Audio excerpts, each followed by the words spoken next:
Hello Manipur tabiriba singbu ahanba maktada taramna okchari ngasi irai numit hakselgi live phone in program gi thamjariba hiramsi diabetes na sokhalakpadagi ngakthokpa hairiba hiramasini hiramsigi matangda ngasigi lengchinbiriba expert na hana Department of Medicine RIMS ki professor oina lebiramba aduga diabetes clinic haibadi endocrine unit ki RIMS ki in charge oina su thopu biramba Dr. Thangjam Premchand ni Dr. na chillaba matam kaithokpiduna lengbirakpagi damak Thagachari, Taram Nokchari. Thank you. Miyamna Kwigi studio gi telephone 2450098 dial to Viraga, Lengshin Biriba Doctor Dagi, Tamjari Behiram, diabetes na Sokalak Padagi, Kamdong Naktoka Dagi, Habisiki Matang the Kangbing Bissing, Hangbiba Yagani. Dr. Kwigi diabetes si Miyam da Huzik Yamna, Kwigi Langtak Nava Hagadra, Yamna Paksan Sandura Iba Maruina India da. Yam Paksana Sandura Iba, Kano in a Tore, Sugar Wang, Bagi, Lainase. Aduna Masigi Matang da Kwigi phone call si Ngaiboina, Hogdopagi Warul Karadang, diabetes Lainasi Karino, Aduga Ngasi, Ngasimak Equina Lamdom si the Tingari Basigi Pibum Sina, Kamdori Bagame to Tapio. Diabetes is the Yam common, but now was a level. All while you in a query Indiana, or say, Sinari, but in the India, the query Maxim Yam labor, diabetes basically say. But the Brunta Manipusu, say, you don't go in diabetes late to be all three. I Masiki Manam say but the Queen of physical activity what pa, Tobin Kantabo what pa, at the Yatopa Mana, Sava the Queen of Daisy, energy dance, energy Yamova, Jackson Sabas, so Macalamani Hidari. Atobamana, Pectors an issue, Atobam and Bamble Pectorena, a question in Dagi SS Oina, at the Bategi so many police so, quite diabetes token bar. Genetic picture amani any lonely. Say for example, America the American Indians say. Other Australia abortions say, Masagi, other legendamba populations say, was it type 2 type 3 some night. About 50% nine moiti yam night. Lugum la Quishu Karabasai genetically Kara labor or the Tauzane. Silla to Henkale and Masing Yam Henkale. But say, Yam no Amana, International Direct Federation and say, what they impressed or say. Diabetes has taken Yam Lina, diet that Ragasawa, the position laga, excess or ga, diabetes, Topoya, have say. I did this direct federation stress on Tori. Why, I'm no ever pony, Masidi. Heavy diabetes, my K. Amarom, the Sum Wankalagasu, Masigi, quick diabetes, Sum Loina Raga, Natraga, Naktok Navagi, Lambi, am Chaunale, have a hand phone column to. Hello. Maraxidesi the Huziki, Equigi, diabetes, Mayam, more or less Chaurak Pomba, the Equisum, Kangaret, Equigi, blood key. And the Yaujagadaba Chini Jangsi, Masagi normal, the Gikare na Wang Nandaiba, Aduna, Masina Wankala Aganda, Sogalakadori Base, Dr. Karikari, the Swan Bagam. Diabetes problem, but diabetes is in Yam Sapagi problems in the Ajarico. Masida Katul Todrakanda, Mazitopoyaba, complication mayapsi. Alam mayapsi, I did Masina Sang, Lodamu Sopoya, say brain, the Haraga stroke to paralysis over say, diabetes overcome Yam Togoli, and the mid Haraga and mid Ketrecumba, mid Uraktaba, and the blindness over mid retinopathy Hidana, diabetes again, Solcom Missi, Sina, Hojiti World, quite a the Manamamora, mid town with Manamora, Ajirico. I don't know. Diabetes on the box, second part, Yauti Ajita. Ahoy, Masi Masakaina Mom Tong in a quick, Dr. Kanazarake, phone call a Malay. Hello, Tapu, hello, Manipurni. Hello, good morning. Good morning. I know Hangani, Boangje, Akogi, Sahi contract in any Pumavokizang, the diabetes later. Aye. The Akogi, Peter Haragana, Angang Nigom, the Nimbra, not diabetes, that he could Aye. I do look at Subarum later, Maga called diabetes labor, Agang label it to become Madame Tropolati. My Agang diabetes labor, Bushing Julian normal, Adumangang Popoya, Labia. Masidis they could give fertility to Dopa and my Tropolati, I said, but to get it. Don't to Dogna Packet Pigano, Carigumba Ladigasu, Tobutabu Ladyba, Sugar Gichang, do normal control to Vitaba, Savat with the Nikang de Hidaglang Takta, Dr. Tana Biraka. Dona Masikarim to signaling I late, Dr. Niam, no make segna Hibire. Matangi phone column. Hello. Hello. Atazeri, have you? Can I expect that on the Thank you. 뭐 ꯑꯩꯈꯣꯏꯒꯤ ꯗꯥꯏꯕꯦꯇꯤꯁꯁꯦ ꯗꯥꯏꯕꯦꯇꯤꯁꯀ ꯑꯩꯈꯣꯏꯒꯤ ꯇꯤꯕꯤꯒ ꯑꯅꯤꯃꯛꯁꯦ ꯍꯣꯏ ꯂꯩꯕ ꯃꯇꯝꯗ ꯑꯩꯈꯣꯏꯒꯤ ꯗꯥꯏꯠꯁꯦ ꯀꯃꯥꯏꯅ control ꯇꯧꯒꯗꯒꯦ ꯍꯥꯏꯕꯁꯦ ꯁꯤꯒꯤ ꯃꯔꯝꯗ ꯈꯪꯖꯒꯗꯧꯕ ꯍꯣꯏ ꯁꯨꯒꯔꯁꯨ ꯋꯥꯡꯉꯕ ꯑꯗꯨꯒ ꯇꯤꯕꯤꯁꯨ ꯃꯥꯌꯣꯛꯅꯔꯤꯕ ꯍꯣꯏ ꯁꯤꯒꯤ ꯀꯔꯝꯕ ꯆꯤꯟꯖꯥꯛꯇ ꯃꯩꯇꯩ ꯑꯩꯈꯣꯏꯒꯤ ꯇꯤꯕꯤꯒꯤꯗꯤ ꯊꯣꯛꯄ ꯗꯥꯏꯕꯦꯇꯤꯁꯀꯤꯗꯤ ꯗꯥꯏꯠ ꯍꯥꯏꯁꯦ ꯑꯁꯦꯡꯕꯗꯤ ꯑꯊꯨꯝꯕ ꯆꯥꯔ ꯂꯣꯏꯔꯦ ꯍꯥꯏꯕꯀꯣ ꯑꯐꯕ ꯍꯤꯗꯥꯛ ꯆꯥꯕꯤꯕ ꯆꯤꯟꯖꯥꯛ ꯆꯥꯕꯤꯕ ꯁꯤꯗꯤ ꯃꯔꯨ ꯑꯣꯏꯕꯗꯤ ꯑꯗꯨ ꯗꯥꯏꯕꯦꯇꯤꯁ ꯂꯩꯔꯒ ꯇꯤꯕꯤ ꯂꯩꯔꯒꯗꯤ ꯑꯐꯕ ꯍꯤꯗꯥꯛ ꯆꯥꯕꯤ ꯇꯥꯔꯦ ꯈꯨꯗꯝ ꯍꯥꯏꯔꯕꯗ ꯑꯩꯈꯣꯏꯒꯤ ꯗꯥꯏꯕꯦꯇꯤꯛ ꯗꯥꯏꯠꯇ ꯑꯩꯈꯣꯏꯅ ꯕꯦꯂꯦꯟꯁ ꯗꯥꯏꯠꯅꯤ ꯑꯩꯈꯣꯏ ꯗꯥꯏꯕꯦꯇꯤꯛ ꯗꯥꯏꯠꯁꯦ ꯑꯩꯈꯣꯏ ꯄ꯭ꯔꯣꯇꯤꯟ ꯌꯥꯎꯕ ꯇꯥꯏ ꯐꯦꯠ ꯌꯥꯎꯕ ꯇꯥꯏ ꯀꯥꯔꯕꯣꯍꯥꯏꯗ꯭ꯔꯦꯠ ꯌꯥꯎꯕ ꯇꯥꯏ ꯃꯥꯏꯀ꯭ꯔꯣꯅ꯭ꯌꯨꯇ꯭ꯔꯤꯌꯦꯟꯇ ꯑꯩꯈꯣꯏꯒꯤ ꯚꯤꯇꯥꯃꯤꯟ ꯌꯥꯎꯕ ꯇꯥꯏ ꯃꯁꯤ ꯁꯨꯅ ꯆꯥꯕꯤꯒꯗꯕ ꯑꯩꯈꯣꯏꯒꯤ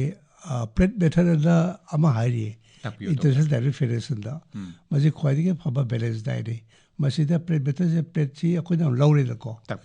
ꯇꯪꯈꯥꯏ ꯑꯃꯅ ꯑꯩꯈꯣꯏꯅ ꯚꯦꯖꯤꯇꯦꯕꯜ ꯂꯧꯔꯕ ꯃꯅꯥ ꯃꯁꯤꯡ ꯑꯁꯪ ꯑꯃꯥꯟꯁꯤ ꯆꯥꯔꯕ ꯄ꯭ꯂꯦꯠꯁꯤꯒꯤ ꯇꯪꯈꯥꯏ ꯑꯃꯁꯤ ꯑꯁꯪ ꯑꯃꯥꯟ ꯃꯅꯥ ꯃꯁꯤꯡ ꯚꯦꯖꯤꯇꯦꯕꯜꯁꯤ ꯑꯣꯏꯔꯕ ꯍꯣꯏ ꯇꯪꯈꯥꯏꯗꯨꯒꯤ ꯇꯪꯈꯥꯏ ꯑꯃꯅ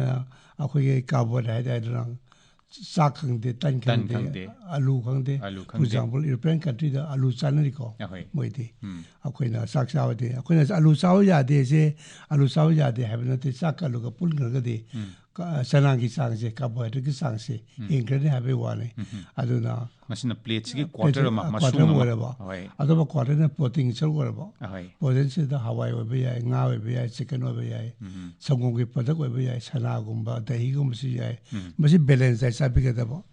ꯂꯣꯏꯅꯅ ꯑꯩꯈꯣই ꯚꯤꯇꯥꯃꯤꯟꯒꯤꯁꯨ ꯆꯥꯒꯗꯕ ꯍꯥꯏꯕ ꯚꯤꯇꯥꯃꯤꯟꯁꯨ ꯑꯩꯈꯣꯏ ꯃꯥꯏꯀ꯭ꯔꯣꯅ꯭ꯌꯨꯇ꯭ꯔꯤꯌꯦꯟ ꯀꯧꯏ ꯃꯁꯤꯁꯨ ꯗꯔꯀꯥꯔ ꯂꯩꯕ ꯄꯣꯠ ꯑꯃꯅꯤ ꯆꯥꯕꯗ ꯗꯔꯀꯥꯔ ꯂꯩꯕ ꯃꯁꯤ ꯁꯨꯅ ꯆꯥꯕꯤꯒꯗꯕꯅꯤ ꯇꯤꯕꯤ ꯂꯩꯕ ꯈꯪꯗꯦ ꯂꯩꯇꯕ ꯈꯪꯗꯦ ꯋꯥꯕ ꯍꯥꯏꯖꯔꯤꯕꯀꯣ ꯃꯁꯤꯅ ꯗꯥꯏꯕꯦꯇꯤꯁ ꯂꯩꯕꯒꯤ ꯗꯥꯏꯕꯦꯇꯤꯛ ꯗꯥꯏꯠꯁꯨ ꯑꯣꯏꯔꯦ ꯑꯗꯨꯒ ꯕꯦꯂꯦꯟꯁ ꯗꯥꯏꯠꯁꯨ ꯑꯣꯏꯔꯦ ꯍꯣꯏ ꯑꯍꯟ ꯐꯣꯟ ꯀꯣꯜ ꯑꯃꯃꯨꯛ ꯂꯩꯔꯦ ꯇꯥꯛꯄꯤꯌꯨ ꯍꯜꯂꯣ ꯃꯅꯤꯄꯨꯔ ꯍꯜꯂꯣ ꯇꯥꯖꯔꯦ ꯍꯥꯏꯕꯤꯌꯨ ꯀꯣꯜ ꯇꯧꯖꯔꯛꯏꯀꯣ ꯁꯤꯗ ꯅꯣꯡꯃ ꯂꯩꯀꯥꯏꯗꯒꯤ ꯔꯥꯖꯦꯟ ꯊꯧꯖꯥꯜꯅꯤ ꯑꯍꯣꯏ ꯔꯥꯖꯦꯟ ꯇꯥꯛꯄꯤꯌꯨ ꯑꯩꯈꯣꯏ ꯏꯁꯇꯥꯔꯇꯔꯒꯤ ꯈꯪꯖꯅꯤꯡꯕꯗ ꯑꯩꯈꯣꯏꯒꯤ ꯗꯥꯏꯕꯦꯇꯤꯁꯀꯤ ꯃꯇꯥꯡꯁꯤꯗ ꯑꯩꯈꯣꯏꯒꯤ ꯃꯇꯝ ꯃꯇꯝꯒꯤ ꯍꯩ ꯔꯥꯁꯤꯡꯁꯦ ꯑꯗꯨꯝ ꯆꯥꯕ ꯐꯩ ꯅꯣꯡꯃ ꯏꯁꯇꯥꯔꯠ ꯑꯃꯅ ꯑꯗꯨꯝ ꯇꯝꯕꯤꯈꯤꯕ ꯍꯣꯏ ꯁꯤꯒꯤ ꯃꯇꯥꯡꯁꯤꯗ ꯑꯩꯈꯣꯏ ꯏꯁꯇꯥꯔꯇꯔꯒꯤ ꯀꯔꯤꯒꯨꯝꯕ ꯅꯣꯂꯦꯖ ꯈꯔ ꯂꯧꯖꯅꯤꯡꯕ ꯍꯥꯏꯇꯥꯔꯦ ꯍꯣꯏ ꯍꯣꯏ ꯐꯒꯅꯤ ꯑꯩꯈꯣꯏꯒꯤ ꯍꯩ ꯃꯈꯜꯁꯤꯡꯁꯦ ꯑꯊꯨꯝꯕꯁꯨ ꯌꯥꯎꯏ ꯑꯌꯥꯝꯕꯅ ꯍꯩ ꯑꯌꯥꯝꯕꯁꯦ ꯃꯨꯜꯂꯛꯑꯒꯗꯤ ꯊꯨꯝꯕ ꯂꯐꯣꯏꯕꯨ ꯑꯣꯏꯔꯒꯁꯨ ꯀꯣꯝꯂꯥ ꯑꯗꯒꯤ ꯑꯦꯄꯜ ꯈꯪꯗꯦ ꯍꯧꯖꯤꯛ ꯑꯪꯒꯨꯔ ꯈꯪꯗꯦ ꯗꯣꯛꯇꯔ ꯂꯩꯗꯅ ꯃꯁꯤꯒꯨꯝꯕꯒꯤ ꯑꯇꯩ ꯑꯇꯩ ꯍꯩꯒꯤꯁꯨ ꯑꯗꯨꯝ ꯇꯥꯛꯄꯤꯔꯣ ꯑꯋꯥꯊꯕꯤ ꯂꯣꯏꯅꯃꯛ ꯁꯣꯔꯤ ꯍꯩꯁꯤꯗꯤ ꯇꯁꯦꯡꯕꯗ ꯍꯩꯗ ꯑꯩꯈꯣꯏꯒꯤ ꯌꯥꯝ ꯊꯨꯝꯕ ꯆꯥꯕꯤꯗꯕ ꯊꯨꯝꯗꯕ ꯂꯣꯏ ꯌꯥꯏꯖꯔꯦꯕꯀꯣ ꯍꯥꯏꯁꯦ ꯆꯝꯄ꯭ꯔꯥ ꯍꯩꯀ꯭ꯔꯨꯗꯤ ꯌꯥꯝ ꯆꯥꯕ ꯌꯥꯔꯦ ꯃꯣꯏꯗꯤ ꯑꯊꯨꯝꯕ ꯁꯔꯨꯛꯁꯨ ꯌꯥꯎꯗ꯭ꯔꯕꯅꯤ나 ꯑꯗꯨꯒ ꯑꯩꯈꯣꯏꯒꯤ ꯀꯣꯝꯂꯥꯒꯨꯝꯕ ꯄꯨꯡꯇꯣꯟꯒꯨꯝꯕ ꯁꯦꯝꯒꯨꯝꯕ ꯃꯧꯁꯤꯡꯒꯨꯝꯕ ꯌꯥꯝ ꯊꯨꯝ ꯐꯠꯇꯕ ꯆꯥꯕ ꯑꯗꯨꯝ ꯆꯥꯕ ꯌꯥꯏ ꯅꯣꯡꯃ ꯑꯃꯒ ꯑꯗꯨꯝ ꯆꯥꯕ ꯌꯥꯏ ꯌꯥꯝꯅ ꯊꯨꯝꯈꯤꯕ ꯖꯥꯠ ꯂꯐꯣꯏꯒꯨꯝꯕ ꯀꯤꯍꯣꯝꯒꯨꯝꯕ ꯍꯩꯅꯧꯒꯨꯝꯕ ꯁꯤꯗꯤ ꯀꯌꯥ ꯆꯥꯕꯤꯔꯨꯅꯨ ꯇꯪꯈꯥꯏ ꯑꯃꯗꯤ ꯌꯥꯏ ꯍꯥꯏꯕꯗꯤꯀꯣ ꯑꯗꯨ ꯑꯩꯈꯣꯏ ꯌꯥꯝ ꯆꯥꯗ ꯐꯩ ꯑꯪꯒꯨꯔꯁꯤꯁꯨ ꯌꯥꯝ ꯆꯥꯗꯕ ꯃꯁꯨ ꯑꯃ ꯑꯅꯤ ꯃꯔꯨ ꯑꯃ ꯑꯅꯤ ꯆꯥꯕ ꯀꯩꯁꯨ ꯀꯥꯏꯗꯦ ꯍꯥꯏꯗꯤ ꯏꯁꯝ ꯁꯝꯅ ꯍꯥꯏꯔꯕꯗ ꯌꯥꯝ ꯊꯨꯝꯕ ꯄꯣꯠꯁꯤ ꯀꯌꯥ ꯆꯥꯕꯤꯗꯕ ꯊꯨꯝꯗꯕ ꯂꯣꯏ ꯍꯥꯏꯖꯔꯤꯕꯀꯣ ꯈꯔ ꯂꯣꯏ ꯆꯥꯕꯗꯤ ꯌꯥꯏꯗ ꯌꯥꯗꯦ ꯍꯥꯏꯕ ꯅꯠꯇꯦ ꯂꯣꯏꯅꯃꯛ ꯌꯥꯏ ꯍꯩꯗ ꯌꯥꯎꯔꯤꯕ ꯑꯩꯈꯣꯏ ꯑꯊꯨꯝꯕꯁꯦ ꯐ꯭ꯔꯨꯛꯇꯣꯁꯅꯦ ꯃꯥꯗꯤ ꯒ꯭ꯂꯨꯀꯣꯖ ꯅꯠꯇꯦ ꯗꯥꯏꯔꯦꯛ ꯃꯥꯅ ꯏꯗ ꯆꯪꯗꯦ ꯍꯥꯏꯔꯤꯕ ꯑꯗꯨꯅ ꯈꯔ ꯆꯥꯕ ꯊꯣꯛꯄ ꯀꯥꯏꯗꯦ ꯌꯥꯝ ꯍꯦꯟꯅ ꯆꯥꯁꯟꯕ ꯑꯗꯨꯗꯤ ꯐꯠꯇꯕ ꯍꯣꯏ ꯍꯣꯏ ꯇꯥꯛꯄꯤꯌꯨ ꯍꯜꯂꯣ ꯃꯅꯤꯄꯨꯔꯅꯤ ꯍꯜꯂꯣ ꯍꯜꯂꯣ ꯑꯗꯨꯒ ꯃꯔꯛꯁꯤꯗ ꯐꯣꯟ ꯉꯥꯏꯕ ꯑꯣꯏꯅ ꯍꯧꯖꯤꯛꯀꯤ ꯗꯥꯏꯕꯦꯇꯤꯁꯅ ꯁꯣꯛꯍꯜꯂꯛꯄꯒꯤ ꯃꯑꯣꯡꯁꯤꯗꯩꯁꯤꯗ ꯃꯁꯤ ꯑꯩꯈꯣꯏꯒꯤ ꯃꯥꯒꯤ ꯁꯣꯛꯍꯜꯂꯛꯄꯒꯤꯁꯦ ꯃꯇꯝ ꯆꯪꯉꯤ ꯗꯣꯛꯇꯔ ꯈꯨꯗꯛꯇ ꯊꯥ ꯑꯃ ꯑꯅꯤꯁꯤꯗ ꯍꯦꯛꯇ ꯁꯣꯛꯂꯛꯇꯦ ꯑꯗꯨꯅ ꯃꯁꯤ ꯈꯔ ꯈꯔ ꯁꯣꯛꯂꯛꯄ ꯍꯧꯔꯛꯄꯒꯤ ꯃꯇꯥꯡꯁꯤꯗꯩꯁꯤꯗ ꯑꯩꯈꯣꯏꯅ ꯗꯣꯛꯇꯔꯒ ꯅꯠꯇ꯭ꯔꯒ ꯏꯁꯥꯒꯤ ꯀꯔꯤ ꯀꯔꯤ ꯄꯦꯔꯥꯃꯤꯇꯔꯁꯤꯡꯁꯦ ꯃꯁꯤ ꯌꯦꯡꯊꯣꯛꯍꯧꯒꯗꯒꯦ ꯍꯥꯏꯕꯁꯦ ꯍꯣꯏ ꯃꯁꯤ ꯇꯁꯦꯡꯕ ꯗꯥꯏꯕꯦꯇꯤꯁ ꯅꯥꯕꯁꯤ ꯑꯍꯥꯟꯕꯗ ꯍꯦꯛ ꯗꯥꯏꯒꯅꯣꯁ ꯇꯧꯕ ꯃꯇꯝꯗ टाइप 2 से अको याम नाने टाइप 2 नाजरे को टाइप 1 से नागा लोइन तोई टाइप 2 ती हे खबो मतम त लोइन ब यंग हाय कोलेस्ट्रॉल यंग तो कदबा किडनी यंग तो कदबा अदगी मरुइना अकोई खोंग यंग मसे डायबिटिक फुड से को अदगुम्बा अदगी ईसीजी गुम्बा हार्ट की लो यंग तो कदबा अदगो सही कुनिंग एनुअल चेकअप से एनुअल चेकअप से दा को यंग किडनी यंग दे यादे कोलेस्ट्रॉल यंग नि मिड यंग नि को खोंग से म याम सोकल डायबिटिस ता खोंग से दी कनो को यंग ता को डायबिटिस ताकपियो good morning sir good morning I want के पम लगाय दे कि माइबन सा बमिने होय सना तोंबी हाइबिरो अदोगा डायबिटीज से कनो मीने सुमना बदा था तरुक तरुक लेरगा साजि जगह तबिउ का हायबको अदो अखोइना सुना ना जद्रिबा अखोइसिना था तरुक से लेरगा ꯇꯦꯁ ꯇꯧꯊꯣꯛꯄꯅ ꯐꯕ꯭ꯔꯥ ꯅꯠꯇ꯭ꯔꯒꯅ ꯆꯍꯤ ꯑꯃꯒꯨꯝꯕ ꯂꯩꯔꯒ ꯇꯧꯕꯅ ꯐꯕ꯭ꯔꯥ ꯁꯤꯒꯤꯁꯦ ꯑꯦꯛꯁꯄꯥꯔꯠꯇꯒꯤ ꯇꯥꯛꯄꯤꯔꯝꯃꯣ ꯁꯥꯔ ꯍꯣꯏ ꯐꯅꯤ ꯗꯥꯏꯕꯦꯇꯤꯁ ꯂꯩꯇꯦ ꯁꯤ ꯈꯨꯗꯝ ꯑꯣꯏꯅ ꯂꯩꯔꯝꯕ ꯌꯥꯕ ꯃꯤꯁꯤꯡꯁꯨ ꯑꯗꯨꯒ ꯁꯨꯛꯂꯩ ꯂꯩꯇ꯭ꯔꯤꯕꯁꯤꯡꯁꯨ ꯂꯣꯏꯅꯃꯛ ꯑꯗꯨꯝ ꯈꯔ ꯁꯨꯒꯔꯁꯤ ꯆꯦꯛ ꯇꯧꯕ ꯗꯔꯀꯥꯔ ꯂꯩꯕ꯭ꯔꯥ ꯃꯔꯨꯑꯣꯏꯅ ꯑꯩꯈꯣꯏꯗ ꯇꯣꯏꯅ ꯆꯦꯛ ꯇꯧꯗꯣꯔꯤꯁꯦ ꯑꯩꯈꯣꯏ ꯐꯦꯃꯤꯂꯤ ꯍꯤꯁꯇ꯭ꯔꯤ ꯂꯩꯔꯕ ꯍꯥꯏꯇꯥꯔꯦꯀꯣ ꯏꯃꯥ ꯏꯄꯥ ꯑꯍꯜ ꯂꯃꯟ ꯏꯆꯤꯟ ꯏꯅꯥꯎꯗ ꯑꯩꯈꯣꯏ ꯗꯥꯏꯕꯦꯇꯤꯁ ꯂꯩꯔꯕ ꯑꯃ ꯆꯦꯛ ꯇꯧꯕ ꯗꯔꯀꯥꯔ ꯑꯣꯏꯔꯦ ꯇꯣꯏꯅ ꯀꯣ ꯃꯔꯨꯑꯣꯏꯅ ꯇꯣꯏꯅ ꯍꯥꯏꯁꯦ ꯆꯍꯤ ꯑꯃꯗ ꯑꯃꯨꯛꯇ ꯆꯦꯛ ꯇꯧꯕ ꯗꯔꯀꯥꯔ ꯑꯣꯏ ꯍꯧꯖꯤꯛꯇꯤ ꯌꯥꯝ ꯂꯥꯏꯅꯁꯨ ꯌꯥꯔꯦꯀꯣ ꯗꯣꯛꯇꯔ ꯑꯩꯈꯣꯏꯒꯤ ꯒ꯭ꯂꯨꯀꯣꯃꯤꯇꯔ ꯇꯧꯔꯒ ꯒ꯭ꯂꯨꯀꯣꯃꯤꯇꯔ ꯑꯩꯈꯣꯏꯒꯤ ꯌꯦꯇꯨꯝ ꯃꯆꯥ ꯑꯃꯈꯛ ꯇꯛ ꯂꯥꯎꯅ ꯑꯩꯈꯣꯏꯒꯤ ꯑꯗꯒꯤ ꯑꯅꯤꯁꯨꯕꯗ GDM ꯑꯣꯏꯅ ꯑꯩꯈꯣꯏ ꯑꯉꯥꯡ ꯑꯩꯈꯣꯏ ꯃꯤꯔꯣꯜꯂꯤꯉꯩꯗ ꯁꯨꯒꯔ ꯋꯥꯡꯕꯁꯦ ꯃꯁꯤ ꯀꯣꯟꯅ ꯗꯥꯏꯕꯦꯇꯤꯁ ꯌꯥꯝ ꯂꯥꯛꯀꯜꯂꯤ ꯃꯁꯤꯁꯨ ꯇꯣꯏꯅ ꯆꯦꯛꯑꯞ ꯇꯧꯕ ꯗꯔꯀꯥꯔ ꯑꯣꯏ ꯌꯥꯝꯅꯊꯥ ꯇꯧꯕꯗ ꯇꯧꯕꯤꯕ ꯗꯔꯀꯥꯔ ꯑꯣꯏ ꯁꯨꯃꯥꯏꯅ ꯑꯩꯈꯣꯏꯒꯤ ꯍꯛꯆꯥꯡ ꯅꯣꯏꯕ ꯀꯥꯡꯕꯨ ꯗꯥꯏꯕꯦꯇꯤꯁ ꯌꯥꯝ ꯇꯧꯒꯜꯂꯤ ꯕ꯭ꯂꯗ ꯄ꯭ꯔꯦꯁꯔ ꯂꯩꯔꯕ ꯑꯁꯤꯒꯨꯝꯕ ꯐꯦꯛꯇꯔ ꯃꯌꯥꯝꯁꯤ ꯂꯩꯔꯒꯗꯤ ꯕ꯭ꯂꯗ ꯁꯨꯒꯔꯁꯦ ꯇꯣꯏꯅ ꯆꯦꯛ ꯇꯧꯕ ꯗꯔꯀꯥꯔ ꯑꯣꯏ ꯅꯠꯇ꯭ꯔꯒꯗꯤ ꯌꯥꯝ ꯇꯣꯏꯅ ꯇꯧꯗ꯭ꯔꯁꯨ ꯌꯥꯏꯗꯀꯣ ꯑꯗꯨꯒ ꯐꯦꯛꯇꯔ ꯂꯩꯇ꯭ꯔꯒꯗꯤ ꯍꯜꯂꯣ ꯇꯥꯛꯄꯤꯌꯨ ꯍꯜꯂꯣ ꯃꯅꯤꯄꯨꯔꯅꯤ ꯒꯨꯗ ꯃꯣꯔꯅꯤꯡ ꯒꯨꯗ ꯃꯣꯔꯅꯤꯡ ꯇꯥꯛꯄꯤꯌꯨ ꯑꯩꯅ ꯑꯦꯛꯁꯄꯥꯔꯠꯇꯩ ꯈꯪꯖꯅꯤꯡꯉꯤꯁꯦ ꯑꯩꯈꯣꯏꯁꯦ ꯁ꯭ꯄꯥꯏꯅꯤꯡ ꯀꯣꯔꯗ ꯄꯦꯁꯦꯟꯅꯦ ꯑꯗꯨꯅ ꯂꯦꯡꯕ ꯑꯣꯠꯄꯁꯨ ꯁꯨꯝꯕꯁꯦ ꯀꯌꯥ ꯉꯝꯗꯕꯅꯤ나 ꯗꯥꯏꯕꯦꯇꯤꯁ ꯂꯥꯛꯄꯩ ꯆꯥꯡꯁꯤ ꯌꯥꯝ ꯋꯥꯡꯂꯦꯕ ꯑꯗꯨ ꯆꯥꯕ ꯊꯛꯄꯗ ꯀꯔꯤ ꯆꯥꯔꯒ ꯑꯩ ꯗꯥꯏꯕꯦꯇꯤꯁ ꯂꯥꯛꯇꯅꯕ ꯆꯦꯛꯁꯤꯟ ꯊꯧꯔꯥꯡ ꯂꯧꯈꯠꯄ ꯌꯥꯕꯒꯦ ꯍꯥꯏꯕꯁꯦ ꯑꯦꯛꯁꯄꯥꯔꯠꯇꯩ ꯈꯪꯖꯅꯤꯡꯕ ꯍꯣꯏ ꯁ꯭ꯄꯥꯏꯅꯦꯜ ꯀꯣꯔꯗꯀꯤ ꯑꯅꯥꯕ ꯃꯥꯌꯣꯛꯅꯔꯤꯕ ꯇꯨꯝꯗꯅ ꯍꯤꯞꯇꯅ ꯃꯁꯤ ꯑꯆꯨꯝꯕ ꯆꯥꯕꯤꯔꯨꯅꯨ ꯉꯁꯥꯏ ꯑꯩ ꯍꯥꯏꯖꯈꯤꯕꯗꯣ ꯑꯆꯨꯝꯕ ꯄꯣꯠꯇꯨꯃ ꯆꯥꯕꯤꯔꯨꯅꯨ ꯑꯗꯨꯒ ꯀꯦꯂꯣꯔꯤ ꯌꯥꯝ ꯋꯥꯡꯕ ꯍꯥꯏꯇꯥꯔꯦꯀꯣ ꯍꯛꯆꯥꯡ ꯅꯣꯏꯈꯠꯇꯅꯕ ꯇꯧꯕꯤ ꯇꯥꯕ ꯊꯥꯎ ꯌꯥꯝ ꯆꯥꯕꯤꯗꯕ ꯃꯅꯥ ꯃꯁꯤꯡꯅ ꯌꯥꯝ ꯆꯥꯕꯤꯕ ꯑꯗꯨꯒ ꯄ꯭ꯔꯣꯇꯤꯟ ꯁꯔꯨꯛꯁꯦ ꯈꯔ ꯍꯥꯞꯄꯤꯌꯨ ꯄ꯭ꯔꯣꯇꯤꯟ ꯑꯁꯤ ꯍꯋꯥꯏ ꯃꯊꯦꯜ ꯍꯥꯞꯄꯤꯕ ꯉꯥ ꯆꯥꯕ ꯌꯥꯏ ꯆꯤꯀꯟ ꯆꯥꯕ ꯌꯥꯏ ꯁꯪꯒꯣꯝꯒꯤ ꯄꯗꯔꯒꯨꯝꯕ ꯁꯅꯥꯒꯨꯝꯕ ꯆꯥꯕ ꯌꯥꯏ ꯑꯗꯨꯒ ꯀꯦꯂꯣꯔꯤ ꯍꯥꯏꯇꯥꯔꯦꯀꯣ ꯏꯁꯥꯗ ꯑꯩꯈꯣꯏꯒꯤ ꯀꯩꯅꯣꯁꯦ ꯑꯦꯃꯥꯎꯟꯁꯦ ꯌꯥꯝ ꯆꯥꯕꯤꯗꯕ ꯍꯛꯆꯥꯡ ꯂꯦꯡꯗ꯭ꯔꯕꯅꯤꯅ ꯅꯣꯏꯈꯠꯄꯒꯤ ꯇꯦꯟꯗꯦꯟꯁꯤ ꯈꯔ ꯍꯦꯟꯅ ꯂꯩꯅꯤꯌꯦ ꯑꯗꯨꯅ ꯆꯥꯛ ꯈꯔ ꯍꯟꯊꯕꯤꯔꯣ ꯃꯅꯥ ꯃꯁꯤꯡꯅ ꯌꯥꯝ ꯆꯥꯕꯤꯔꯣ ꯉꯁꯤ ꯑꯩꯈꯣꯏꯅ ꯄ꯭ꯂꯦꯠ ꯃꯦꯊꯠ ꯍꯥꯏꯖꯈꯤꯕꯗꯣ ꯚꯦꯖꯤꯇꯦꯕꯜꯁ ꯌꯥꯝ ꯆꯥꯕꯤꯕ ꯃꯅꯥ ꯃꯁꯤꯡ ꯌꯥꯝ ꯆꯥꯕꯤꯕ ꯄ꯭ꯂꯦꯠ ꯑꯃꯁꯤꯒꯤ ꯁꯔꯨꯛ ꯇꯪꯈꯥꯏ ꯑꯃꯁꯤꯅ ꯃꯅꯥ ꯃꯁꯤꯡ ꯚꯦꯖꯤꯇꯦꯕꯜ ꯎꯍꯩ ꯋꯥꯍꯩ ꯑꯣꯏꯔꯒ ꯑꯗꯒꯤ ꯄ꯭ꯂꯦꯠ ꯑꯃꯁꯤꯒꯤ ꯀ꯭ꯋꯥꯔꯇꯔ ꯃꯁꯨꯡ ꯑꯃꯒꯨꯝꯕꯁꯤꯅ ꯉꯁꯥꯏꯒꯤ ꯀꯥꯔꯕꯣꯍꯥꯏꯗ꯭ꯔꯦꯠꯀꯤ ꯆꯥꯡ ꯁꯤꯒꯨꯝꯕꯁꯤ ꯑꯣꯏꯔꯒ ꯂꯦꯝꯍꯧꯔꯤꯕꯁꯤꯅ ꯃꯥꯅꯤ ꯑꯗꯒꯤ ꯑꯩꯈꯣꯏꯅ ꯑꯃꯨꯛ ꯍꯥꯏꯔꯤꯁꯤꯅ ꯍꯛꯆꯥꯡ ꯅꯣꯏꯕ ꯀꯥꯡꯕꯨꯁꯤꯡꯁꯤꯗ ꯑꯩꯈꯣꯏ ꯚꯦꯖꯤꯇꯦꯕꯜꯁꯦ ꯍꯦꯟꯖꯥꯡꯁꯦ ꯍꯥꯟꯅ ꯆꯥꯎ ꯍꯥꯏꯕ ꯃꯔꯨ ꯑꯣꯏꯅ ꯃꯁꯤ ꯏꯟꯇꯔꯅꯦꯁꯅꯦꯜꯁꯨ ꯑꯦꯛꯁꯦꯞ ꯇꯧꯔꯦ ꯁꯂꯥꯗꯀꯨꯝꯕ ꯅꯍꯥꯟ ꯆꯥꯔꯕ ꯑꯩꯈꯣꯏꯗ ꯍꯥꯏꯔꯒ ꯆꯝꯐꯨꯠꯀꯨꯝꯕ ꯅꯍꯥꯟ ꯆꯥꯊꯣꯛꯑꯕ ꯑꯗꯨꯒꯤ ꯃꯊꯪꯗ ꯆꯥꯛꯁꯤꯅ ꯀꯣꯟꯅ ꯆꯥꯔꯕ ꯍꯥꯏꯗꯤ ꯄꯨꯛꯁꯤ ꯍꯥꯟꯅ ꯊꯜꯍꯜꯂꯕ ꯑꯗꯨꯒ ꯆꯥꯛꯁꯤꯅ ꯈꯤꯇꯪ ꯆꯥꯔꯕ ꯑꯗꯨ ꯅꯣꯏꯕꯁꯤꯁꯨ ꯍꯟꯊꯔꯛꯀꯅꯤ ꯀꯥꯔꯕꯣꯍꯥꯏꯗ꯭ꯔꯦꯠ ꯍꯜꯂꯕꯅꯤꯅꯀꯣ ꯆꯤꯅꯤꯒꯤ ꯆꯥꯡꯁꯨ ꯍꯟꯊꯅꯤ ꯗꯥꯏꯕꯦꯇꯤꯁ ꯂꯩꯕ ꯆꯥꯡꯁꯨ ꯍꯟꯊꯔꯅꯤ ꯑꯗꯨꯗꯤ ꯍꯜꯂꯣ ꯇꯥꯛꯄꯤꯌꯨ ꯍꯜꯂꯣ ꯃꯅꯤꯄꯨꯔꯅꯤ ꯇꯥꯖꯔꯤ ꯍꯥꯏꯕꯤꯌꯨ ꯑꯁꯥꯝꯒꯤ ꯃꯈꯥ ꯂꯩꯀꯥꯏꯗꯒꯤ ꯃꯪꯁꯥꯗꯥꯕ ꯏꯅꯥꯎꯒꯅꯤ ꯍꯣꯏ ꯏꯅꯥꯎꯕ ꯑꯩꯅ ꯗꯥꯛꯇꯔꯗꯤ ꯈꯪꯖꯅꯤꯡꯉꯤꯁꯤꯅ ꯗꯥꯏꯕꯦꯇꯤꯁꯁꯦ ꯅꯨꯄꯥ ꯅꯨꯄꯤ ꯀꯅꯥ ꯍꯦꯟꯒꯦ ꯍꯥꯏꯕꯁꯤ ꯃꯥꯅ ꯈꯪꯖꯅꯤꯡꯉꯤ ꯑꯗꯨꯒ ꯃꯁꯤ ꯅꯥꯔꯛꯇꯅꯕ ꯅꯥꯗ꯭ꯔꯤꯉꯩꯗ ꯀꯔꯤ ꯆꯦꯛꯁꯤꯟ ꯊꯧꯔꯥꯡꯁꯤ ꯂꯧꯈꯠꯆꯒꯗꯒꯦ ꯈꯔ ꯇꯥꯛꯄꯤꯔꯝꯃꯣ ꯐꯅꯤ ꯍꯣꯏ ꯅꯨꯄꯥꯒ ꯅꯨꯄꯤꯒꯁꯤꯗꯤ ꯆꯞ ꯃꯥꯟꯅꯩ ꯍꯥꯏꯇꯥꯔꯦ ꯑꯃꯗꯀꯣ ꯇꯧꯔꯦ ꯅꯨꯄꯥꯅ ꯍꯦꯜꯂꯤ ꯅꯨꯄꯤꯅ ꯍꯦꯜꯂꯤ ꯍꯥꯏꯕ ꯂꯩꯇꯦ ꯑꯗꯨꯝ ꯗꯥꯏꯕꯦꯇꯤꯁꯁꯤꯗꯤ ꯑꯩꯈꯣꯏ ꯑꯅꯤꯃꯛꯇ ꯑꯗꯨꯝ ꯆꯞ ꯃꯥꯟꯅꯅ ꯅꯥꯕꯌꯥꯏ ꯑꯗꯨꯒ ꯑꯅꯤꯁꯨꯕꯗ ꯑꯩꯈꯣꯏꯒꯤ ꯀꯩ ꯇꯧꯗꯒꯦ ꯑꯩꯁꯦ ꯍꯥꯏꯖꯈꯤꯗꯣ ꯏꯟꯇꯔꯅꯦꯁꯅꯦꯜ ꯗꯥꯏꯕꯦꯇꯤꯁ ꯐꯦꯗꯔꯦꯁꯟꯅ ꯍꯧꯖꯤꯛ ꯁ꯭ꯇ꯭ꯔꯦꯁ ꯌꯥꯝ ꯄꯤꯔꯤꯁꯦ ꯗꯥꯏꯕꯦꯇꯤꯁꯁꯤ ꯌꯥꯝ ꯂꯥꯏꯅ ꯀꯟꯇ꯭ꯔꯣꯜ ꯇꯧꯕꯌꯥꯏ ꯇꯧꯍꯟꯗꯕ ꯌꯥꯏ ꯍꯥꯏꯕꯁꯤꯅꯤ ꯃꯁꯤ ꯀꯃꯥꯏꯅ ꯇꯧꯍꯟꯗꯒꯦꯗ ꯑꯍꯥꯟꯕꯗ ꯗꯥꯏꯠꯇ ꯀꯟꯇ꯭ꯔꯣꯜ ꯇꯧꯕ ꯍꯥꯏꯇꯥꯔꯦ ꯗꯥꯏꯠꯁꯤꯗ ꯑꯩꯈꯣꯏꯒꯤ ꯀꯦꯂꯣꯔꯤ ꯌꯥꯝ ꯆꯥꯗꯕ ꯊꯥꯎ ꯌꯥꯝ ꯆꯥꯗꯕ ꯑꯊꯨꯝ ꯑꯍꯥꯎ ꯆꯥꯗꯕ ꯃꯅꯥ ꯃꯁꯤꯡꯅ ꯍꯦꯟꯅ ꯆꯥꯕ ꯑꯗꯨꯒ ꯑꯅꯤꯁꯨꯕꯗ ꯑꯦꯛꯁꯔꯁꯥꯏꯁ ꯇꯧꯕ ꯋꯥꯀꯤꯡ ꯆꯠꯄ ꯈ꯭ꯋꯥꯏꯗꯒꯤ ꯐꯕꯗꯤ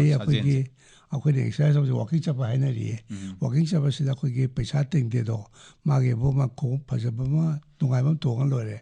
ꯑꯗꯣ ꯑꯦꯛꯁꯔꯁꯥꯏꯁ ꯔꯦꯒꯨꯂꯔ ꯇꯧꯕ ꯖꯣꯒꯤꯡ ꯇꯧꯕꯌꯥꯏ ꯁꯥꯏꯀ꯭ꯂꯤꯡ ꯇꯧꯕ ꯌꯥꯏ ꯑꯗꯒꯤ ꯁ꯭ꯋꯤꯃꯤꯡ ꯇꯧꯕ ꯌꯥꯏ ꯋꯥꯕ ꯍꯥꯏꯖꯕꯀꯣ ꯃꯣꯏꯁꯤ ꯌꯥꯝ ꯐꯕ ꯑꯦꯛꯁꯔꯁꯥꯏꯁ ꯃꯈꯜ ꯑꯃꯅꯤ ꯑꯗꯨꯒ ꯁ꯭ꯇ꯭ꯔꯦꯆꯤꯡ ꯑꯦꯛꯁꯔꯁꯥꯏꯁ ꯍꯥꯏꯅ ꯃꯔꯛ ꯃꯔꯛꯇꯁꯨ ꯑꯩꯈꯣꯏꯒꯤ ꯌꯣꯠꯀ ꯊꯥꯡꯕ ꯅꯠꯇ꯭ꯔꯒ ꯄꯨꯁꯑꯞ ꯇꯧꯕꯁꯦ ꯅꯨꯃꯤꯠ ꯈꯨꯗꯤꯡꯒꯤ ꯅꯠꯇ꯭ꯔꯒꯁꯨ ꯍꯞꯇꯥ ꯑꯃꯗ ꯑꯃꯨꯔꯛ ꯑꯅꯤꯔꯛꯀꯨꯝꯕ ꯍꯣꯏ ꯑꯗꯨꯒ ꯋꯥꯀꯤꯡ ꯆꯠꯄꯒꯨꯝꯕꯁꯤ ꯑꯦꯔꯣꯕꯤꯛꯁꯤꯗꯤ ꯌꯥꯝꯗ꯭ꯔꯕꯗ ꯍꯞꯇꯥ ꯑꯃꯗ ꯀꯩꯅꯣ ꯇꯧ ꯍꯥꯏ ꯅꯨꯃꯤꯠ 5 ꯇꯧꯕꯤꯌꯨ ꯍꯥꯏ ꯑꯗꯨꯒ ꯑꯦꯛꯁꯔꯁꯥꯏꯁ ꯇꯧꯕ ꯑꯃꯒ ꯑꯃ ꯂꯦꯞꯄꯁꯦ ꯅꯨꯃꯤꯠ 2ꯒꯤ ꯒꯦꯞꯇꯣ ꯍꯦꯟꯅ ꯂꯦꯞꯇꯕ ꯉꯝꯃꯒꯗꯤ ꯅꯨꯃꯤꯠ ꯈꯨꯗꯤꯡꯒꯤ ꯆꯠꯂꯒꯅ ꯃꯤꯅꯤꯃꯝ ꯄꯨꯡꯈꯥꯏ ꯑꯃꯗꯤ ꯆꯠꯄꯤꯌꯨ ꯍꯥꯏꯔꯤꯕꯀꯣ ꯑꯗꯨꯁꯨ ꯕ꯭ꯔꯤꯛꯁ ꯋꯥꯀꯤꯡꯅ ꯈꯔ ꯊꯨꯅ ꯆꯠꯄ ꯇꯞꯅ ꯆꯠꯄꯁꯤ ꯚꯥꯏ ꯀꯥꯟꯅꯕ ꯋꯥꯠꯂꯤ ꯈꯔ ꯊꯨꯅ ꯆꯠꯄꯁꯤ ꯀꯃꯥꯏꯅ ꯇꯧꯒꯦ ꯍꯥꯏꯗ ꯑꯩꯈꯣꯏꯒꯤ ꯍꯨꯃꯥꯡ ꯈꯤꯇꯪ ꯇꯥꯍꯜꯂꯣ ꯍꯥꯏ ꯑꯅꯤꯁꯨꯕꯗ ꯑꯩꯈꯣꯏꯒꯤ ꯋꯥꯔꯤ ꯁꯥꯕꯁꯦ ꯆꯠꯃꯤꯟꯅꯕꯁꯤ ꯋꯥꯔꯤ ꯁꯥꯕꯁꯦ ꯈꯔ ꯁꯥꯕ ꯉꯝꯕ ꯑꯗꯨꯒ ꯏꯁꯩ ꯑꯣꯏꯅ ꯁꯛꯄꯗꯤ ꯉꯝꯗꯕ ꯍꯥꯏꯗꯤ ꯁꯣꯔꯁꯤ ꯁꯥꯡꯅ ꯁꯥꯕꯗꯤ ꯉꯝꯗꯕ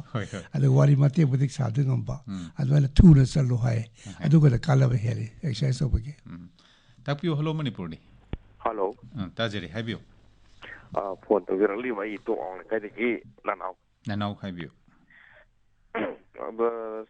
ꯗꯣꯛꯇꯔ ꯍꯧꯖꯤꯛꯁꯦ ꯗꯥꯏꯕꯦꯇꯤꯁꯁꯦ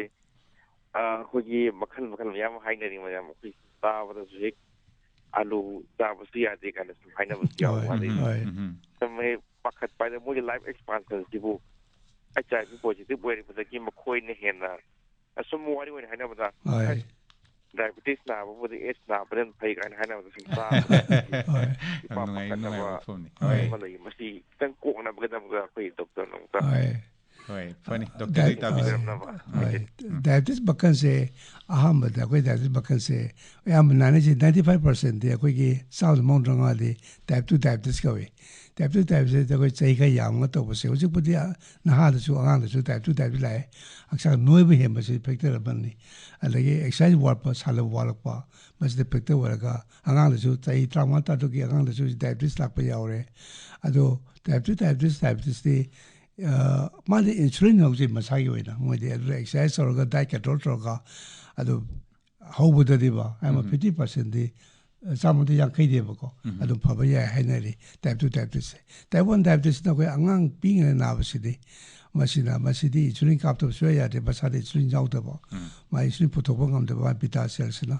ꯃꯁꯤꯅꯤ ꯅꯅꯥꯎꯒꯤ ꯑꯅꯤꯁꯨꯕ ꯋꯥꯐꯝꯗ ꯌꯥꯝ ꯏꯟꯇꯔꯦꯁꯇꯤꯡ ꯑꯣꯏ ꯌꯥꯝ ꯅꯨꯡꯉꯥꯏꯌꯦ ꯃꯥ ꯍꯥꯏꯔꯤꯁꯤ ꯍꯧꯖꯤꯛꯀꯤ ꯗꯥꯏꯕꯦꯇꯤꯁꯀ ꯂꯣꯏꯅꯔꯒ ꯀꯌꯥꯝ ꯁꯥꯡꯅ ꯍꯤꯡꯕ ꯌꯥꯒꯗꯒꯦ ꯁꯤ ꯃꯇꯥꯡꯗ ꯉꯁꯥꯏꯁꯦ ꯑꯩꯈꯣꯏ ꯋꯥꯔꯤ ꯁꯥꯟꯅꯖꯔꯕꯅꯤ ꯗꯥꯏꯕꯦꯇꯤꯁꯁꯤ ꯐꯖꯅ ꯀꯟꯇ꯭ꯔꯣꯜ ꯇꯧꯔꯕ ꯂꯥꯏꯌꯦꯡꯕ ꯍꯥꯏꯗꯤ ꯁꯨꯒꯔꯁꯤ ꯀꯟꯇ꯭ꯔꯣल ꯇꯧꯔꯕ ꯕ꯭ꯂꯗ ꯄ꯭ꯔꯦꯁꯔ ꯐꯍꯜꯂꯕ ꯗꯥꯏꯕꯦꯇꯤꯁ ꯐꯍꯜꯂꯕ ꯗꯥꯏꯠꯇ ꯈꯪꯗꯦ ꯒꯨꯂꯤꯗ ꯆꯥꯕ ꯈꯪꯗꯦ ꯐꯖꯅ ꯀꯟꯇ꯭ꯔꯣल ꯇꯧꯔꯒꯗꯤ ꯗꯥꯏꯕꯦꯇꯤꯁ ꯅꯥꯕ ꯑꯃꯒ ꯅꯥꯗꯕꯒ ꯂꯥꯏꯐ ꯏꯁꯄꯥꯟꯁꯦ ꯆꯞ ꯃꯥꯟꯅꯩ ꯍꯥꯏꯖꯔꯤꯕ ꯃꯁꯤꯗ ꯂꯥꯏꯐ ꯏꯁꯇꯥꯏꯜ ꯇꯦꯛꯉꯩꯁꯦ ꯀꯩꯗ ꯇꯦꯜꯂꯛꯀꯦ ꯍꯥꯏꯕꯗ ꯃꯥꯒꯤ ꯀꯝꯄ꯭ꯂꯤꯀꯦꯁꯟ ꯊꯣꯛꯄꯗꯣ ꯑꯗꯩ ꯀꯟꯇ꯭ꯔꯣꯜ ꯇꯧꯍꯧꯗ꯭ꯔꯕ ꯁꯨꯒꯔꯁꯦ ꯋꯥꯡꯅ ꯁꯨꯝ ꯂꯩꯔꯕ BP ꯋꯥꯡ ꯂꯩꯔꯕ ꯑꯗꯩ ꯊꯣꯛꯂꯛꯄ ꯑꯅꯥ ꯃꯌꯥꯝꯗꯣ ꯍꯥꯔꯠꯇ ꯈꯪꯗꯦ ꯀꯤꯗꯅꯤꯗ ꯈꯪꯗꯦ ꯑꯗꯒꯤ ꯁꯤꯡꯂꯤ ꯅꯥꯎꯔꯤ ꯁꯣꯜꯂꯛꯄ ꯈꯪꯗꯦ ꯃꯌꯥꯝꯁꯤꯅ ꯍꯛꯆꯥꯡ ꯂꯥꯏꯐ ꯏꯁꯄꯥꯟꯁꯦ ꯄꯨꯟꯁꯤ ꯇꯦꯜꯂꯛꯄꯅꯤ ꯍꯥꯏꯔꯤꯕ ꯑꯗꯨꯅ ꯑꯅꯥꯕꯁꯤ ꯀꯟꯇ꯭ꯔꯣल ꯇꯧꯕꯤꯔꯕ ꯗꯥꯏꯕꯦꯇꯤꯁ ꯐꯍꯜꯂꯕ ꯍꯥꯏꯗꯤ ꯁꯨꯒꯔꯁꯤ ꯀꯟꯇ꯭ꯔꯣल ꯇꯧꯕꯤꯔꯕ ꯑꯗꯨꯗꯤ ꯃꯥꯒꯤ ꯗꯥꯏꯕꯦꯇꯤꯁ ꯅꯥꯕꯒꯤ ꯄꯨꯟꯁꯤꯁꯦ ꯆꯞ ꯃꯥꯟꯅꯅ ꯅꯥꯗꯕ ꯑꯃꯒ ꯄꯨꯟꯁꯤ ꯆꯞ ꯆꯥꯅ ꯑꯗꯨꯝ ꯍꯤꯡꯕ ꯌꯥꯏ ꯍꯣꯏ ꯃꯁꯤ ꯀꯟꯇ꯭ꯔꯣꯜ ꯇꯧꯅꯕꯒꯤ ꯅꯤꯌꯣꯝꯁꯨ ꯌꯥꯝꯅ ꯑꯔꯨꯕ ꯅꯠꯇꯦ ꯏꯔꯥꯏ ꯂꯥꯏꯅ ꯉꯁꯥꯏꯒꯤ ꯁꯥꯖꯦꯜ ꯈꯔ ꯇꯧꯔꯒ ꯗꯣꯛꯇꯔꯒꯤ ꯍꯤꯗꯥꯛ ꯂꯥꯡꯊꯛ ꯈꯔ ꯆꯥꯔꯒ ꯑꯗꯨꯝ ꯏꯔꯥꯏ ꯂꯥꯏꯅ ꯀꯟꯇ꯭ꯔꯣल ꯇꯧꯕ ꯌꯥꯕꯅꯤ ꯗꯣꯛꯇꯔꯅ ꯇꯥꯛꯄꯤꯔꯦ ꯍꯜꯂꯣ ꯇꯥꯛꯄꯤꯌꯨ ꯍꯜꯂꯣ ꯃꯅꯤꯄꯨꯔꯅꯤ good morning sir good morning ꯑꯩ ꯃꯍꯦꯟꯗ꯭ꯔ ꯋꯥꯡꯈꯦꯝꯆꯥꯅꯦ ꯁꯥꯔ ꯀꯩꯅꯣ ꯈꯥꯅꯥꯎ ꯂꯩꯀꯥꯏꯗꯒꯤ ꯇꯥꯛꯄꯤꯌꯨ ꯃꯍꯦꯟꯗ꯭ꯔ ꯁꯥꯔ ꯑꯩꯈꯣꯏꯒꯤ ꯗꯥꯏꯕꯦꯇꯤꯁ ꯅꯥꯔꯀꯥꯟꯁꯤꯗ ꯑꯩꯈꯣꯏꯒꯤ ꯃꯅꯥ ꯃꯁꯤꯡ ꯌꯥꯝ ꯆꯥꯕ ꯑꯣꯏꯅ ꯁꯥꯔꯅ ꯍꯥꯏꯕꯤꯔꯤꯀꯣ ꯑꯩꯈꯣꯏꯒꯤ ꯍꯧꯖꯤꯛ ꯍꯧꯖꯤꯛ ꯃꯅꯥ ꯃꯁꯤꯡꯁꯤꯗꯤ ꯑꯩꯈꯣꯏꯒꯤ ꯔꯁꯤꯌꯥꯟꯒꯤ ꯑꯣꯏꯕ ꯍꯥꯔ ꯑꯗꯒꯤ ꯀꯩꯅꯣ ꯇꯤꯜꯍꯥꯠ ꯍꯤꯗꯥꯛ ꯃꯌꯥꯝ ꯑꯃꯅ ꯊꯜꯂꯦꯕ ꯁꯤꯒꯤꯁꯦ ꯆꯥꯕ ꯃꯇꯝꯗ ꯗꯥꯏꯕꯦꯇꯤꯁꯇ ꯀꯌꯥꯝꯅ ꯁꯣꯛꯀꯗꯒꯦ ꯍꯥꯏꯕꯗꯣ ꯑꯗꯨꯝꯇ ꯈꯪꯖꯅꯤꯡꯕ ꯍꯥꯏꯇꯥꯔꯦ ꯁꯥꯔꯗꯒꯤ ꯍꯣꯏ ꯃꯁꯤꯗꯤ ꯑꯩꯈꯣꯏ ꯄꯨꯟꯅ ꯊꯦꯡꯅꯃꯤꯟꯅꯕ ꯑꯗꯨꯅ ꯂꯝ ꯂꯩꯔꯒꯗꯤ ꯌꯥꯔꯒꯗꯤ ꯀꯤꯆꯟ ꯒꯥꯔꯗꯦꯟꯒꯨꯝꯕ ꯇꯧꯕꯤꯕꯅꯗꯤ ꯐꯕꯅꯤ ꯑꯦꯅꯤꯋꯦ ꯗꯣꯛꯇꯔꯗꯒꯤ ꯇꯥꯕꯤꯁꯤ ꯇꯁꯦꯡ ꯃꯅꯥ ꯃꯁꯤꯡ ꯆꯥꯕꯁꯦ ꯌꯥꯝ ꯐꯩꯌꯦ ꯐꯥꯏꯕꯔ ꯆꯥꯕꯁꯦ ꯑꯗꯨꯅ ꯑꯩꯅ ꯈꯟꯖꯕꯗ ꯑꯩꯈꯣꯏ ꯃꯩꯇꯩꯒꯤꯗꯤ ꯑꯩꯈꯣꯏ ꯃꯅꯤꯄꯨꯔꯤꯒꯤ ꯍꯥꯏꯇꯥꯔꯦꯀꯣ ꯃꯁꯤ ꯀꯌꯥꯝ ꯀꯟꯅ ꯄ꯭ꯔꯣꯕ꯭ꯂꯦꯝ ꯂꯩꯕ ꯊꯣꯛꯇꯦ ꯑꯩꯈꯣꯏꯗꯤ ꯃꯅꯥ ꯃꯁꯤꯡ ꯆꯥꯕ ꯀꯥꯡꯕꯨꯅꯤ ꯑꯩꯈꯣꯏꯗꯤ ꯑꯗꯨꯒ ꯌꯨꯔꯣꯄꯤꯌꯟ ꯀꯟꯇ꯭ꯔꯤꯗꯤ ꯃꯅꯥ ꯃꯁꯤꯡ ꯆꯥꯗꯕꯗ ꯃꯣꯏ ꯐꯥꯏꯕꯔ ꯍꯥꯞꯄꯦ ꯍꯥꯏꯕꯀꯣ WTꯗ ꯑꯣꯏꯔꯁꯨ ꯕ꯭ꯔꯦꯗ ꯑꯣꯏꯔꯁꯨ ꯐꯥꯏꯕꯔ ꯌꯥꯎꯕ ꯇꯧꯔꯤ ꯃꯣꯏꯗ ꯑꯗꯨꯃꯥꯏꯅ ꯑꯩꯈꯣꯏꯒꯤꯗꯤ ꯃꯅꯥ ꯃꯁꯤꯡ ꯌꯥꯝ ꯆꯥꯕꯤꯕ ꯑꯅꯧ ꯑꯄꯦꯟ ꯍꯥꯏꯇꯥꯔꯦꯀꯣ ꯃꯇꯝ ꯃꯇꯝꯒꯤ ꯊꯣꯛꯄꯁꯦ ꯌꯥꯝ ꯆꯥꯕ ꯃꯍꯦꯟꯗ꯭ꯔꯅ ꯄꯥꯈꯠꯂꯤꯁꯤꯅ ꯑꯩꯈꯣꯏ ꯀꯩꯊꯦꯜꯗ ꯑꯩꯈꯣꯏꯅ ꯂꯩꯔꯤꯕ ꯃꯅꯥ ꯃꯁꯤꯡꯁꯤꯡꯁꯦ ꯃꯁꯤꯗꯩꯁꯤꯗ ꯇꯤꯜꯍꯥꯠ ꯍꯤꯗꯥꯛꯇꯒꯤ ꯈꯪꯗꯦ ꯍꯥꯔꯗꯒꯤ ꯈꯪꯗꯦ ꯃꯌꯥꯝ ꯑꯃ ꯍꯥꯞꯆꯤꯜꯂꯛꯄꯁꯤना ꯑꯩꯈꯣꯏꯒꯤ ꯁꯤꯛꯀꯤꯝꯗꯒ ꯐꯪꯉꯤꯕ ꯅꯠꯇ꯭ꯔꯒ ꯑꯇꯣꯞꯄ ꯃꯐꯝꯗ ꯐꯪꯕ ꯑꯣꯔꯒꯥꯅꯤꯛ ꯍꯥꯏꯗꯅ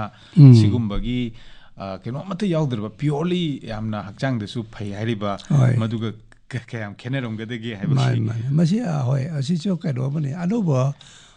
ꯀꯩ ꯍꯥꯏꯅꯤ ꯊꯤꯑꯣꯔꯤꯗ ꯑꯩꯈꯣꯏꯒꯤ ꯀꯥꯡ ꯍꯤꯗꯥꯛꯀ ꯍꯥꯞꯄ ꯀꯩꯅꯣ ꯃꯌꯥꯝꯁꯦ ꯀꯟꯇ꯭ꯔꯃꯤꯅꯦꯟ ꯍꯥꯏꯇꯥꯔꯦꯀꯣ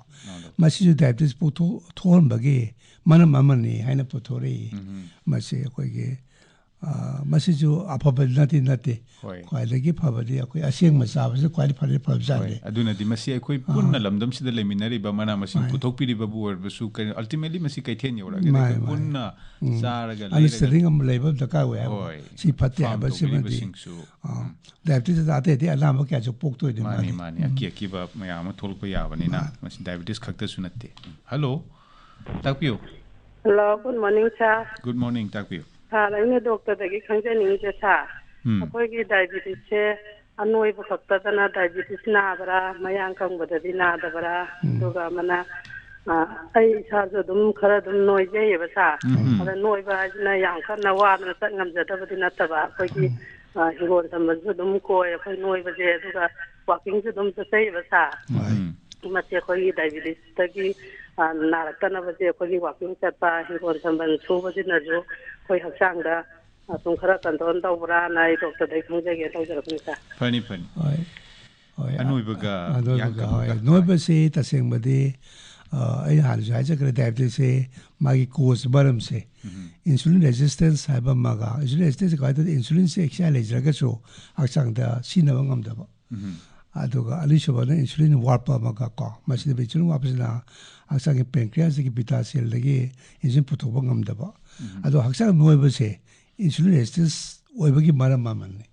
ꯍꯥꯏꯗꯤ ꯑꯩꯒꯤ ꯏꯟꯁꯨꯂꯤꯟ ꯌꯥꯎꯖꯔꯒꯁꯨ ꯏꯟꯁꯨꯂꯤꯟꯁꯤꯅ ꯀꯩ ꯃꯥꯏ ꯏꯟꯁꯨꯂꯤꯟ ꯑꯦꯛꯁꯟꯁꯦ ꯀꯃꯥꯏꯅ ꯇꯧꯒꯦꯗ ꯑꯦꯛꯁꯟꯁꯤꯅ ꯑꯩꯈꯣꯏꯒꯤ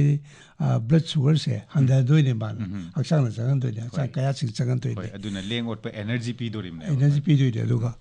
ꯍꯛꯆꯥꯡ ꯅꯣꯏꯕꯁꯤꯅ ꯃꯣꯏ 에너지ꯁꯦ ꯑꯩꯈꯣꯏꯒꯤ ꯏꯟꯁꯨꯂꯤꯟꯒꯤ ꯑꯦꯛꯁꯟꯁꯦ ꯃꯥꯅ ꯍꯟꯊꯍꯟꯗꯣꯏꯅꯦ ꯍꯥꯏꯖꯔꯤꯕꯀꯣ ꯑꯗꯨꯅ ꯃꯁꯤ ꯗꯥꯏꯕꯦꯇꯤꯁ ꯇꯧꯕꯒꯤ ꯃꯔꯝ ꯑꯃꯅꯤ ꯍꯛꯆꯥꯡꯁꯤ ꯅꯣꯏꯍꯟꯕꯤꯗꯕꯅ ꯈ꯭ꯋꯥꯏ ꯐꯩꯌꯦ ꯑꯩꯈꯣꯏ ꯑꯥꯏꯗꯤꯌꯦꯜ ꯕꯣꯗꯤ ꯋꯦꯠꯀ ꯂꯩꯔꯤ ꯑꯩꯈꯣꯏꯒꯤ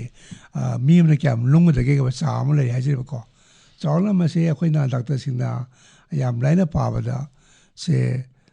ꯀꯦꯖꯤ ꯀꯩꯅꯣꯁꯦ ꯍꯥꯏꯔꯦꯀꯣ ꯐꯨꯠ 5 ꯍꯥꯏꯔꯣꯀꯣ ꯏꯁꯥꯒꯤ ꯑꯋꯥꯡꯕꯁꯦ ꯑꯁꯤ 인지도 온도가 센티미터도 온도가 센티미터도 온도 아저디 150 어이고 아저다 쌈 카이도고 야케 룽거든데 하이바 이라이라이나 아다이나 빨래 하지래고 아다이나 보디 웨시 야고디 한다 비로 아니 수보다 보디 한다 바지 앞에 다줄래고 자바 tap도마 아고이 아토마오 얌 사비다바 타오 얌 사비다바 마나마시 냠 사비바 아디 캘로리 야혼다바 하이타래고 와 캘로리 야혼다바 도 비로 아니 수보다 엑사이즈 카데 또 비로 좀 랭오버시 앞다가 왜 마시 엑사이즈 와이즈도 사이 에로빅가 하이바 아두 방나트라가수 용다 타바이 강 또비바 호망가 타안비바 키친 가든 또바 레이 타바 강데 아마 강데 또라고 액티브 왜 하이타리 삼점 하이다고 아레 차바다서 노멀 ям다 10,000 steps allo hai steps sama allo hai normal average sakadase adu ka level lai hai adwaina adi active waraga ko adu diabetes lawe adu waragati ichara section lagadi hello takpio hello manipur ni sorry I know that ma koi man ba ma ji si la kan la yam se thari ba ahoi adeda koi company gumba company me ki hisab mukcha dedi देखिए कि गुगु doctor ने भी वो गुडी जो चाहे बा सी जी acai बोले कदरा ले रे मसिदक मानो ना तौगते के सिंदा खंगनी डॉक्टर ने पीबदुमदी यारे अदुगा कंपनी गी दुमदी डॉक्टर दगी कमेंट ताबिसी करिनो अखोगी डॉक्टर ने पीबदुम होय होय कंपनी हाजे कंपनी राजु लेरे फॉर एग्जांपल अखोई सी यामनाम थोइए काय हाइनी सीसागा मैते हिदाको मोरसु नत्रगा अखोइना कनोदा खाबा चारागा अदगा कंपनी खसो अखोगी रेगुलाइज औदा बाइतारेको रेगुलाइज औदा कंपनी जब सीसागा डायबिटीज पूरा फरने कायबा कामु जाम थोरै हुजिसे मदुगो डिपेंड तबिदबो डॉक्टर ना हाइबा अफबा गुली खंदे इंसुलिन खंदे को मदु फजलो साबिरगा को डायबिटीज कंट्रोल तौलो तबियो अदुगा अतोप हिदाक्सी कंपनी खंद्रगर क्या साबिरुनो चबमिंग EMI का याम तोबे मतम गुलब अकोगे टीवी तगे प्रेस होगा को मनु सारगे सुगर वांगलक्तलाबा अनावा याम हेकलखे अदुगुबद साबिदबा होय समना हरबदा आई ईसा सुगर वांगबा डायबिटीज की पेशेंट होरगदी आई ईसा सु चारिबा थइबा तौरिबा मयाम दु ज्ञान ताबा अमा चंगी दो माने होय हेलो ताकपियो हेलो मणिपुरनी गुड मॉर्निंग कोई डायबिटीज की अनाबसिंग से कोई डायबिटीज टाइप 1 टाइप 2 ना साइड डॉक्टर पनविग्रे को हाय सही का आइना खंजन बना कि डायबिटीज की अनाबसिंग कोई लिवर गयाम नमना परी लेने लिवर वो छोगदी कोई डायबिटीज एकता और कनी का हाइना से चुम्बरा से काम चुम्बरिया दुगा लाइंग बताओ ना कितन फनी तभी सी डॉक्टर लगी लिवर से का जो डायबिटीज के मरी याम लेने डायबिटीज लेवल से जो अकोई फैटी लिवर का नॉन अल्कोहलिक फैटी लिवर का है से यूदी तक तब liver sokose maji diabetes sam tawle ajaba ko atoba mana liver naragadi se cirrhosis sarako liver ga namase moju diabetes lakale ali je mariam le ajaba ado hoji fatty liver se diabetes thokpase liver sokpase masi diabetes control tawragadi ado phayamba ado ka even diabetes later about the boy diabetes hidak pide ajaba moide chuba si liver naba sin ado di naknaba mari abdullah hello takyo hello manipur ni sorry one time jage sir aina hangjani je khogi diabetes na ba khring makse khogi pancreas hai hakchang ki pa si sokra aduga pancreas se sahi angang oringai dagi na tar diabetes na tar gi pancreas se khoi correction ta huwa ya bagi step of the sanction mana phabra natraga treatment sida tharaga sum thambasina phabra habi matang sida khajigang khangja baya gadra sir pani और pancreas अखोई के insulin Puthoi से pancreas ने जब pancreas लोटे बुनाते मैं beta cell sebum ले रही pancreas दा मन पुथोक पने अदो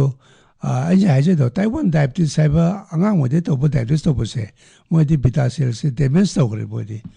अनावा मनदगी आइदे वायरस तो बे अब तो बदगी अगो टाइप 2 हाई तारे बसिना लेडी लेरेगसु याम लेतबा अदो Ojiki anova theory da no vidak thori idake tharga suba si control to ba pega jo shape to ba na madu ko ba jo no ya thoi ha je hello takpyo hello manipur ni good morning sir good morning takpyo ai bisorjit morang mya lakai dai ni sir takpyo bisorjit ai khangni doctor dagi khangni se khoi insurance ji what le high bagi koina khoi diabetes na sing dem ka ma insulin ji काप मतंदा खुई इसाई तुमना सुम काप बसु दुम यावे मसी सिदा काय मसी असोइबा लाकद्रा अदुगा अमना छ कोई insurance वालगना मसी की वाट मतंदा कोई करी चिंजाक सागदगे सिगतग खंगनी होय डायबिटीज सर्विस इंसुलिन वापस फैक्टर अपने आजिरो को अदो इंसुलिन या वालगदी आम अखोने टेबलेट साइसे डायबिटीज टेबलेट साइसे मसिना पेंक्रियास की इंसुलिन पुथो हंदोय ने माय एक्शन सिनेबा अदो बटम स्टेज अम लाई हिदा की चारगा इंसुलिन पुथो बंगमदबा एग्जॉस्ट तो के बदो तो हेंजन हेंदो के बा अदो बटम इंसुलिन कापतबा याते अदो इंसुलिन कापसिना जो मैम इंसुलिन किने को सिजे अनो याम थोय हक्सांदा मसिदा पाबसु हे तसे वदि European country मपानदि insulin गाताना कापो हाइले मसिदा pancreas पाबेले beta सेले पाबेले अदुगा मसिकी कापगी मतंगदि इसाना कापजबदु डॉक्टरना अदुम मसि कमदोना कापगदगे हाइबदु ओय अदुदि हाइबदु ताक्सगदे होइना ओय नार्स ताय अखोय ताय कापदके लाइबा थोंगनी अदुना मसिदि कैसु यामना सोकनिंगाय होइबा नत्ते होसि थमजगे याम नुंगाइजरे खनगदबा मयाम अमदि चावबा हिरमनिना लेहौरी अदुबु ngasi diabetes na sohlakpadagi ngakthokpa haibisigi hiramda department of medicine rims da professor oina lebiramba aduga endocrine unit diabetes clinic ki matamdugi in charge oina su pubiramba dr thangjam premchan lengbirakna wafam kya takpi khiba dr u thagachiri